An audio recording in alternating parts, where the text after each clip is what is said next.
ito ay rated SPG. Striktong patnubay at gabay ng magulang ang kailangan. Maaaring may masiselang tema, lengguwahe, karahasan, sexual, horror o droga na hindi angkop sa mga bata.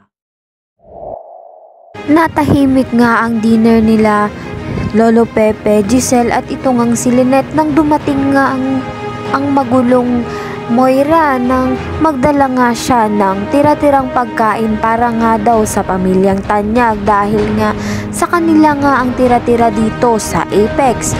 Kaya naman nga itong si Lynette ay hindi na nagpatumpik-tumpik at ipinagtanggol niya nga ang pamilya Tanyag dahil sa pangiinsulto nga nito ni Moira. Dahil nga sa tensyon nila ay sinabuyan nga ng suka ni Lynette ito ngang si Moira.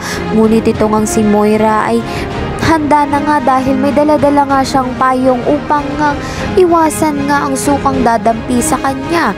Samantalang ito ngang si Giselle ay hindi nga matatahimik dahil nga hindi niya nga itong nasasaktan si Moira.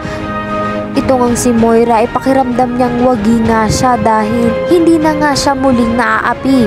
Sa kabilang banda naman nga ito ngang si Doc Tanyag ay nalaman na nga na sinasaktan nga ni Doc Benitez itong si Lynette. Kaya naman nga pupuntahan nga ni Doc Tanyag itong si Doc Benitez upang ang komprontahin at magpapang-abot nga sila dahil ito ngang si Doc Tanyag ay sinapak nga itong si Doc Benitez.